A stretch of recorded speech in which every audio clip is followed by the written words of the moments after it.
ये चौथे नंबर की कविता है, मन करता है। कवि है सुरेंद्र विक्रम। बच्चों के मन में तरह तरह के शौक पाले हुए होते हैं।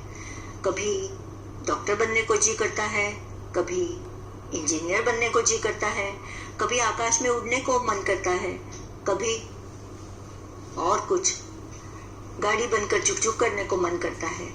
तो यहाँ ये जो कविता है उसमें अलग अलग रूपों में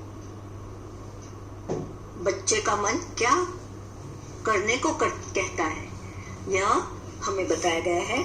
अब क्या कहा है? मन करता है सूरज बनकर आसमान में दौड़ लगाऊं। सूरज जो सुबह सबसे पहले आसमान में निकलता है और शाम को, शाम ढलने से पहले पश्चिम में डूब जाता है। तो पूरे दिन में, पूरे दिवस में वह आकाश में यहाँ वहाँ अलग अलग जगह पर दौड़ लगाता है। तो ये जो बच्चा है वो भी कहता है कि मेरा मन भी ऐसा ही करता है कि मैं सूरज बनूं और आसमान में दौड़ लगाऊं। फिर रात के वक्त कौन होता है? दिन भर तो चंदा का काम है और रात में चंदा मामा निकलते हैं। मन करता है चंदा बनकर सब तारों पर अकड़ दिखाऊं। आकाश में चांद इतना बड़ा होता है, बहुत ही सुंदर, लाजवाब, जिसे चंदा मामा कहते हैं, गोल। और पूर्णिमा के दिन तो इसकी सुंदरता देखते ही बनती है। तारे जो होते हैं छोटे छोटे होते हैं, झिलमिल करते हैं, चमकते हैं, कभी स्पष्ट रूप से दिखाई देते हैं और कभी आसमान में बादल छाए हुए होंगे काले तो वो दिखाई भी नहीं देते। तो इस बच्चे का मन क्या करता है? कभी चांद बनकर सभी तारों पर अक्कड़ दिखाऊं, रुबाब करूं। मन करता है बाबा बनकर घर में सब पर धौंस जमाऊं। बाबा बड़े बनकर मैं सब पर धौंस जमाऊं, ऐसा नहीं करना है, वैसा नहीं करना है, डांटूं, फटकारूं। मन करता है पापा बनकर मैं भी अपनी मूछें बढ़ाऊं।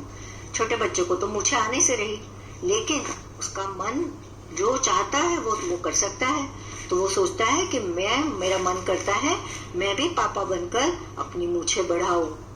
मन करता है तितली बनकर दूर दूर उड़ता जाऊं। बटरफ्लाइज, तितली, बहुत सुंदर मनभावन रंग की, फूलों पर उड़कर शहद इकट्ठा करती है, गुनगुन गुनगुन के गीत गाती है, सबको भाती है तितली। तो ऐसा इस बच्चे का मन करता है कभी तितली बनकर दूर दूर उड़ता जाऊं। मन करता है कोयल बनकर मीठे मीठे बोल सुनाऊं, क्योंकि कोयल की बोली तो सबसे मीठी होती है। मन करता है चिड़िया बनकर, चिड़िया ने यहाँ बच्चों एक ध्यान में रखना है, चिड़िया मतलब सिर्फ स्पैरो नहीं होती, चिड़िया का मतलब सभी तरह की चिड़िया, पंछी, इसे चिड़िया कहा जाता है। हिंदी में चिड़िया ये शब्द सभी पंछियों के लिए इस्तेमाल किया जाता है। तो मन करता है चिड़िया बनकर चींची चूचू शोर मचाऊं। मन करता है चरखी लेकर पीली लाल पतंग उड़ाऊं।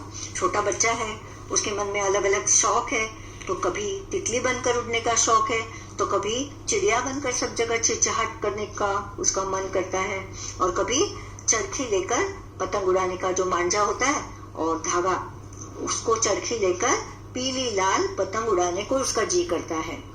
अब उन्होंने सवाल पूछे इसके नीचे, तुम पर कौन कौन धौंस जमाता है और क्यों? अभी घर में होता है तो अपने से जो बड़े होते हैं, दीदी है, भैया है, पापा है, वो तो धौंस जमाएंगे ही ना बच्चों पर। स्कूल में स्कूल में अपने से बड़ी कक्षा के जो बच्चे होते हैं, जिसको हम भैया करके पुकारते हैं, और उनके साथ हम खेलना चाहते हैं, तो वैसे हमारे ऊपर धौंस जमाते हैं। अब उन्होंने पूछा है, मन करता है चिड़िया बनकर चींची चूचू शोर मचाऊं। तुम्हारा मन कब कब चिड़िया बन जाने को करता है? तो जवाब यही होगा कि जब हम बहुत खुश होते हैं तो चहचहाट से सारी दुनिया को भर देना चाहते हैं। मेरा मन जब बहुत खुश होता है तब चिड़िया बन जाने को करता है। कौन किस पर अकड़ जमाता होगा ऐसा तुम मानते हो? आसमान में पूछा है। तो मेरा मन है, मुझे लगता है कि सूरज सभी तारों पर रौब जमाता होगा। खेल में जो बड़े दोस्त हैं, जो तगड़े होते हैं, जो सबसे ज्यादा ताकतवर होते हैं, उम्र में थोड़े बड़े होते हैं, वो अपने से छोटे बच्चों पर धौंस जमाते हैं। जंगल में तो बड़े जानवर जो है, वनराज, हाथी, ये दूसरे छोटे जानवरों पर धौंस जमाते होंगे, अक्कड़ जमाते होंगे। स्कूल में जैसे पहले बताया, बड़े बच्चे जो होते हैं बड़ी कक्षा के, वो और फिर टीचर भी बच्चों पर अक्कड़ जमाती है। वो जो कहे वही करना पड़ता है बच्चों को, और करते भी है बच्चे, प्यार से भी करते हैं।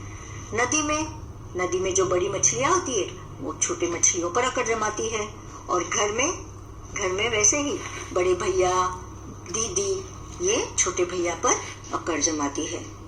तुम्हारे घर और स्कूल में किसका क्या करने को मन करता है? लिखो और अपनी सूची अपने साथियों से मिलाकर देखो, ऐसा पूछा है। तो वो तो आपको ही करना होगा। फिर यहाँ उन्होंने बताया, सोचो और बताओ, सूरज आसमान में दौड़ क्यों लगाता होगा? सूरज सारी धरती को उजाले में भरकर जीवन देता है।